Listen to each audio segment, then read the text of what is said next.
कभी हमने यह सोचा है कि हमारी असली समस्या हमारी सोच और हमारे कर्म हैं?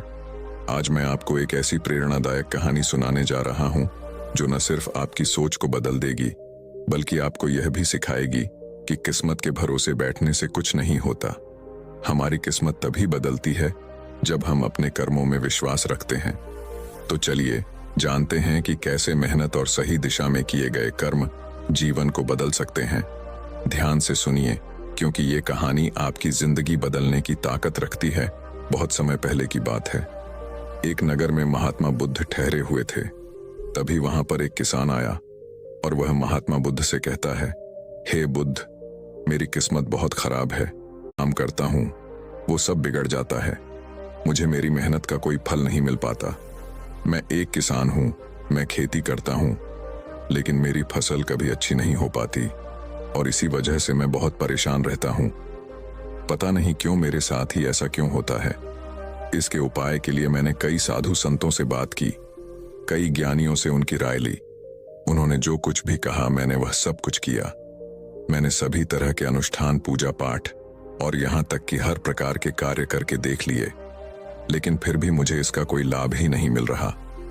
और वहीं पर मेरे अन्य गांव वाले, उन सब की फसल बहुत अच्छी होती है, जबकि वह अपने खेतों में उतनी मेहनत भी नहीं करते, लेकिन फिर भी उनकी फसलें हमेशा ही बहुत अच्छी होती हैं।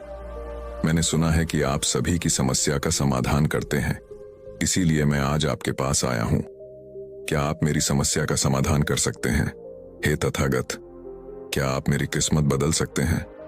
उस किसान की वह सारी बातें सुनकर महात्मा बुद्ध मुस्कुराने लगे और उस किसान से कहते हैं, भंते, तुम्हारी किस्मत तो पहले से ही बहुत अच्छी है, सब कुछ तो तुम्हारे पास ही है, फिर भला तुम ऐसा क्यों कहते हो कि तुम्हारी किस्मत अच्छी नहीं है? इस पर वह किसान महात्मा बुद्ध के इस प्रश्न का जवाब देते हुए कहता है, हे तथागत, मेरे पास क्या है? मेरी किस्मत इतनी खराब है कि जिस भी काम में मैं हाथ लगाता हूं वह सारे कार्य बिगड़ जाते हैं। मैं चाहकर भी अपने खेतों में अच्छी फसल नहीं उगा पाता, जबकि वहीं पर मेरे गांव के अन्य लोग अच्छी फसलें उगा लेते हैं और वे लोग मेरी जितनी मेहनत तक नहीं करते। तो ऐसे में भला मेरी किस्मत कैसे अच्छी है? इस पर महात्मा बुद्ध मुस्कुराते हुए उस किसान से कहते हैं, भंते, तुम्हारे पास एक स्वस्थ शरीर है, तुम्हारे सभी अंग अच्छी तरह से काम करते हैं, तुम्हारा मस्तिष्क भी अच्छी तरह से काम करता है और तुम्हारे पास अच्छी खासी जमीन भी है।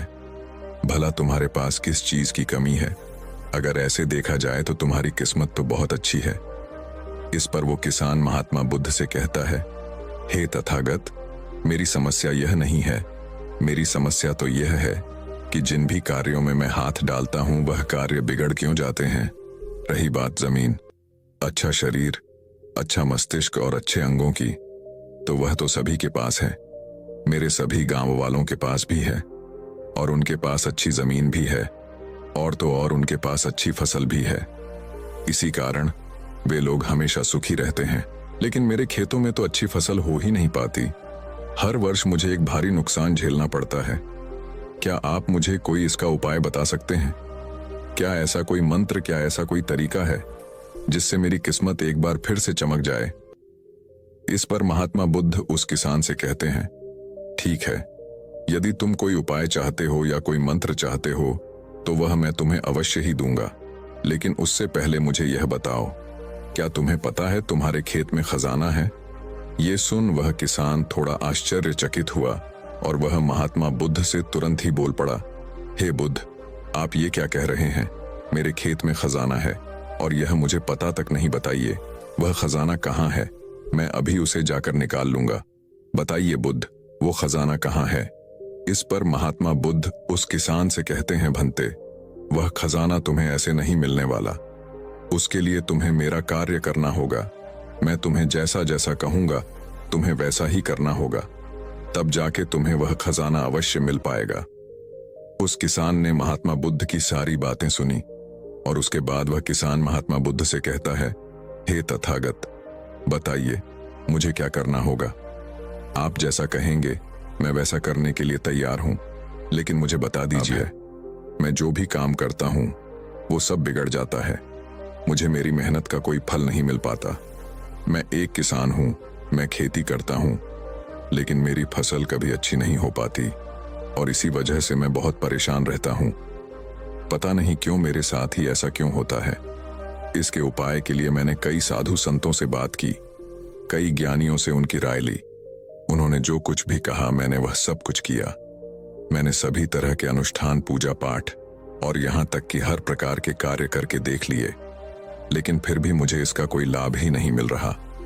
और वहीं पर मेरे अन्य गांव वाले, उन सब की फसल बहुत अच्छी होती है, जबकि वह अपने खेतों में उतनी मेहनत भी नहीं करते, लेकिन फिर भी उनकी फसलें हमेशा ही बहुत अच्छी होती हैं। मैंने सुना है कि आप सभी की समस्या का समाधान करते हैं, इसीलिए मैं आज आपके पास आया हूं। क्या आप मेरी समस्या का समाधान कर सकते हैं? हे तथागत, क्या आप मेरी किस्मत बदल सकते हैं? उस किसान की वह सारी बातें सुनकर महात्मा बुद्ध मुस्कुराने लगे और उस किसान से कहते हैं, भंते, तुम्हारी किस्मत तो पहले से ही बहुत अच्छी है, सब कुछ तो तुम्हारे पास ही है, फिर भला तुम ऐसा क्यों कहते हो कि तुम्हारी किस्मत अच्छी नहीं है? इस पर वह किसान महात्मा बुद्ध के इस प्रश्न का जवाब देते हुए कहता है, हे तथागत, मेरे पास क्या है? मेरी किस्मत इतनी खराब है कि जिस भी काम में मैं हाथ लगाता हूं वह सारे कार्य बिगड़ जाते हैं। मैं चाहकर भी अपने खेतों में अच्छी फसल नहीं उगा पाता, जबकि वहीं पर मेरे गांव के अन्य लोग अच्छी फसलें उगा लेते हैं और वे लोग मेरी जितनी मेहनत तक नहीं करते, तो ऐसे में भला मेरी किस्मत कैसे अच्छी है? इस पर महात्मा बुद्ध मुस्कुराते हुए उस किसान से कहते हैं, भंते, तुम्हारे पास एक स्वस्थ शरीर है, तुम्हारे सभी अंग अच्छी तरह से काम करते हैं, तुम्हारा मस्तिष्क भी अच्छी तरह से काम करता है और तुम्हारे पास अच्छी खासी जमीन भी है। भला तुम्हारे पास किस चीज की कमी है? अगर ऐसे देखा जाए तो तुम्हारी किस्मत तो बहुत अच्छी है। इस पर वो किसान महात्मा बुद्ध से कहता है, हे तथागत, मेरी समस्या यह नहीं है, मेरी समस्या तो यह है कि जिन भी कार्यों में मैं हाथ डालता हूं वह कार्य बिगड़ क्यों जाते हैं। रही बात जमीन, अच्छा शरीर, अच्छा मस्तिष्क और अच्छे अंगों की, तो वह तो सभी के पास है, मेरे सभी गांव वालों के पास भी है और उनके पास अच्छी जमीन भी है और तो और उनके पास अच्छी फसल भी है। इसी कारण वे लोग हमेशा सुखी रहते हैं, लेकिन मेरे खेतों में तो अच्छी फसल हो ही नहीं पाती। हर वर्ष मुझे एक भारी नुकसान झेलना पड़ता है। क्या आप मुझे कोई इसका उपाय बता सकते हैं?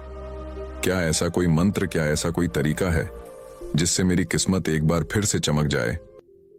इस पर महात्मा बुद्ध उस किसान से कहते हैं, ठीक है, यदि तुम कोई उपाय चाहते हो या कोई मंत्र चाहते हो तो वह मैं तुम्हें अवश्य ही दूंगा, लेकिन उससे पहले मुझे यह बताओ, क्या तुम्हें पता है तुम्हारे खेत में खजाना है? ये सुन वह किसान थोड़ा आश्चर्यचकित हुआ और वह महात्मा बुद्ध से तुरंत ही बोल पड़ा, हे बुद्ध, आप ये क्या कह रहे हैं? मेरे खेत में खजाना है और यह मुझे पता तक नहीं, बताइए वह खजाना कहाँ है? मैं अभी उसे जाकर निकाल लूंगा। बताइए बुद्ध, वो खजाना कहाँ है? इस पर महात्मा बुद्ध उस किसान से कहते हैं, भंते, वह खजाना तुम्हें ऐसे नहीं मिलने वाला, उसके लिए तुम्हें मेरा कार्य करना होगा। मैं तुम्हें जैसा जैसा कहूंगा तुम्हें वैसा ही करना होगा, तब जाके तुम्हें वह खजाना अवश्य मिल पाएगा।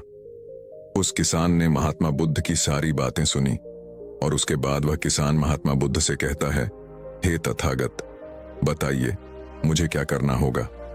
आप जैसा कहेंगे मैं वैसा करने के लिए तैयार हूं, लेकिन मुझे बता दीजिए कि आखिर वह खजाना मेरे खेत में कहां पर है? इस पर महात्मा बुद्ध उस किसान से कहते हैं, भंते, अपने खेतों में जाओ और अपने खेतों की खुदाई करके एक मिट्टी टोकरी भरकर मेरे पास लाओ। वह किसान तुरंत ही महात्मा बुद्ध की बात मान लेता है। वह भागा भागा अपने खेतों में जाता है और जल्दी जल्दी एक टोकरी मिट्टी भरकर वह वापस महात्मा बुद्ध के पास पहुंचता है। उस मिट्टी को देखने के बाद महात्मा बुद्ध उस किसान से कहते हैं, ठीक है, अब मेरी बात ध्यान से सुनो। अब से 1 महीने बाद अपने खेत की खुदाई करना और जब तुम पूरा खेत खोद दोगे तो उसमें से एक टोकरी मिट्टी फिर से मेरे पास लेकर आना। महात्मा बुद्ध के मुख से यह बात सुनकर वह किसान कुछ देर के लिए सोच में पड़ गया। वह यह सोचने लगा, जब खजाना मेरे खेतों में गड़ा हुआ है तो महात्मा बुद्ध मुझे सीधे सीधे बता क्यों नहीं देते कि वह कहां पर है। उसने कुछ देर सोच विचार करने के बाद महात्मा बुद्ध से आखिरकार यह बात पूछ ही ली। वह किसान महात्मा बुद्ध से कहता है, हे तथागत, यदि वह खजाना मेरे खेतों में है तो आप मुझे बता क्यों नहीं देते कि वह कहां पर है? मैं उसे अभी जाकर निकाल लेता हूं। भला मुझे 1 माह का इंतजार क्यों करना है?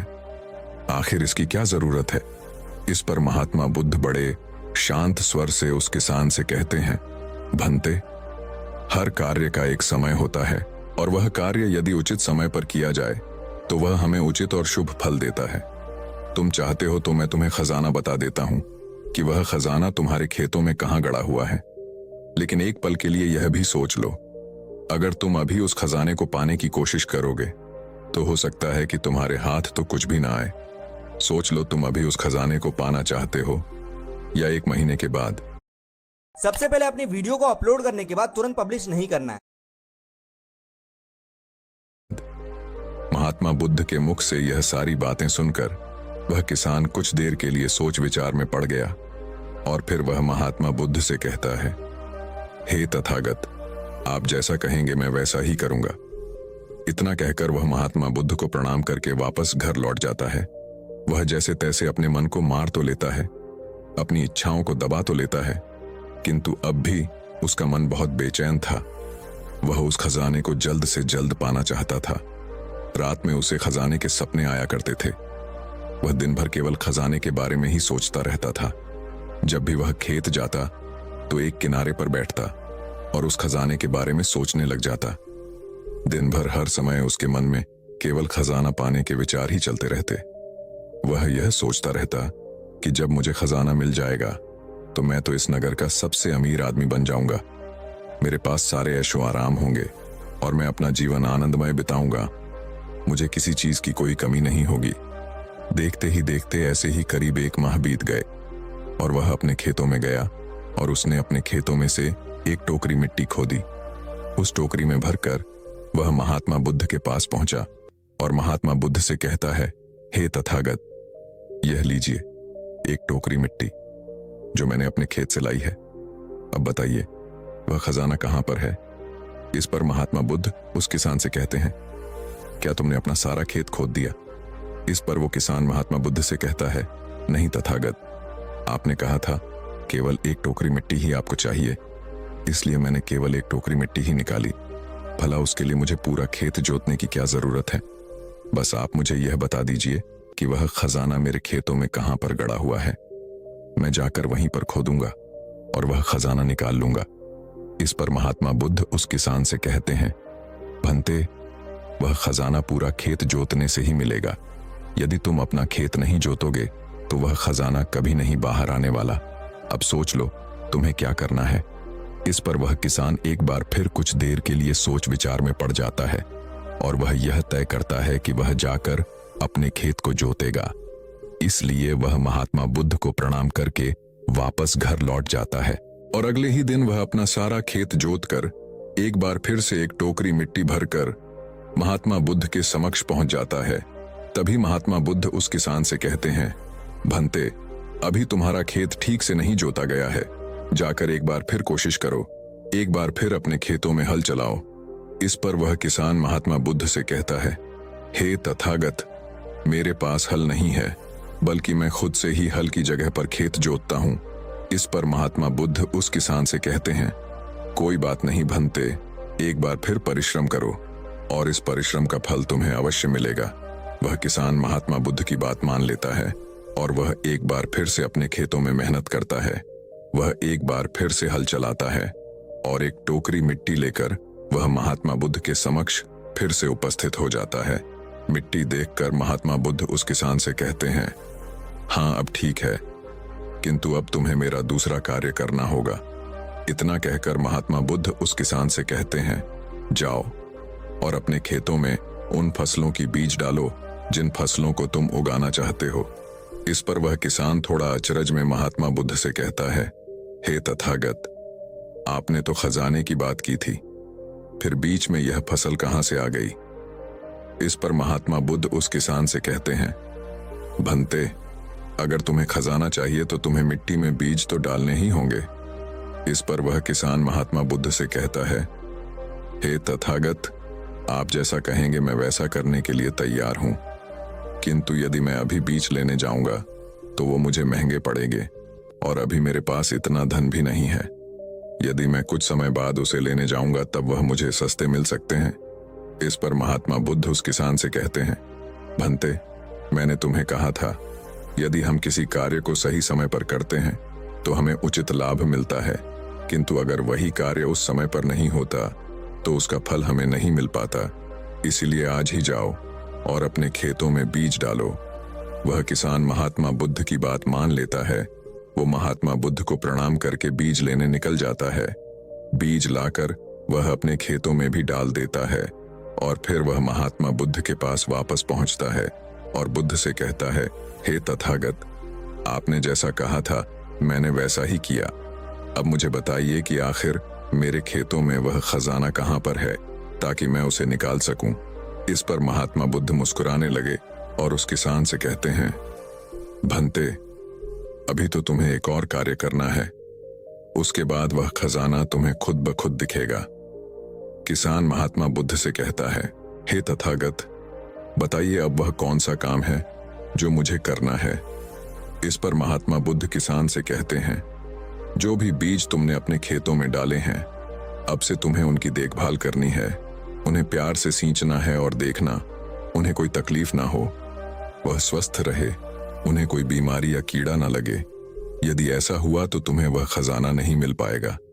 और यदि तुम्हारे खेत का हर एक बीज अंकुरित हो गया और वह अपनी संपूर्णता तक पहुंच गया तो वह खजाना तुम्हें अवश्य ही दिखाई देगा और तब तुम्हें मेरे पास आने की कोई आवश्यकता भी नहीं पड़ेगी। दोस्तों, ये है एक बैटरी पावर्ड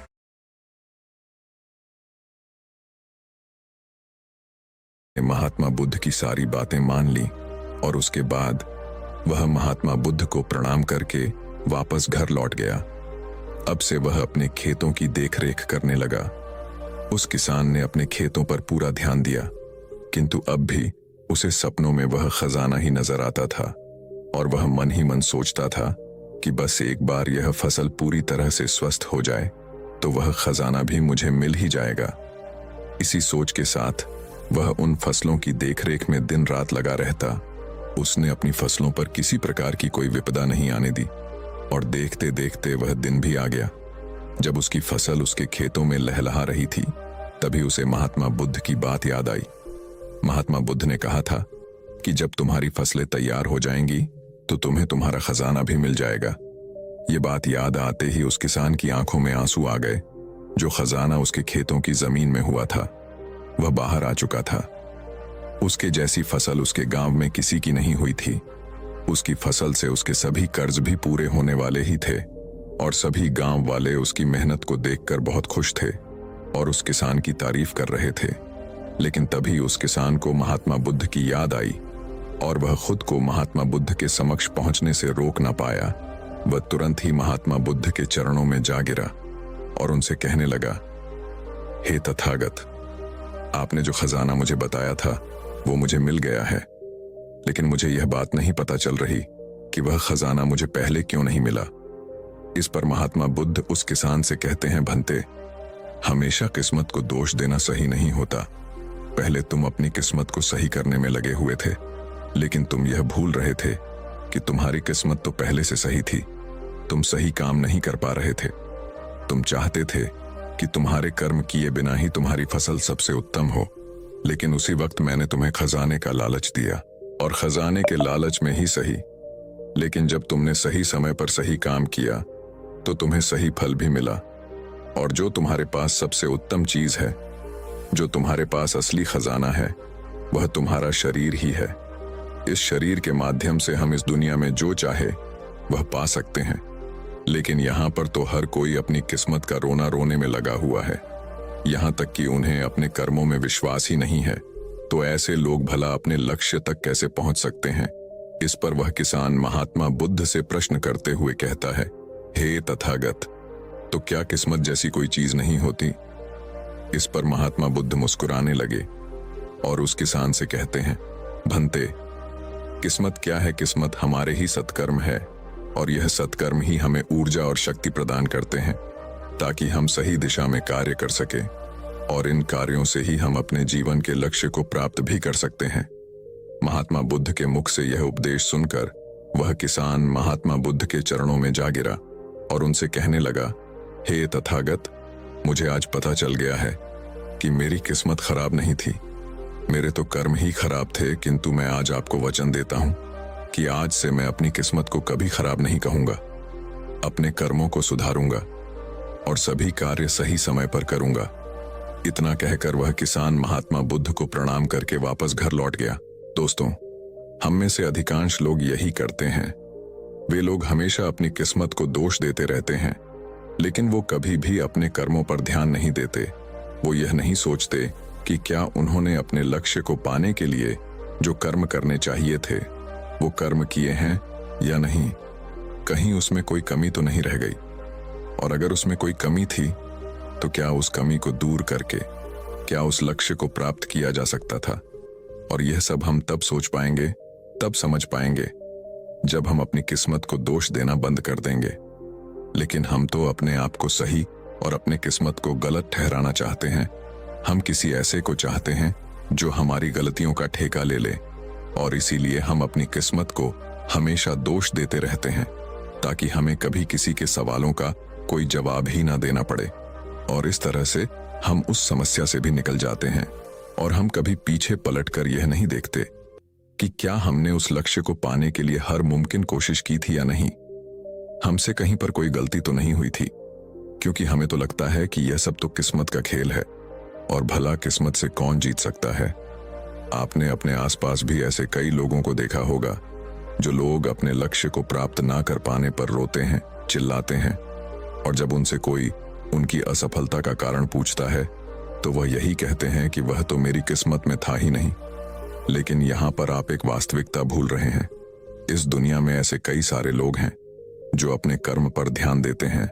वह अपने कर्म को कभी नहीं छोड़ते, भले ही वह अपने लक्ष्य को पहुंच पाने में असफल हो जाए, लेकिन फिर भी वह अपने कर्म पर विश्वास रखते हैं।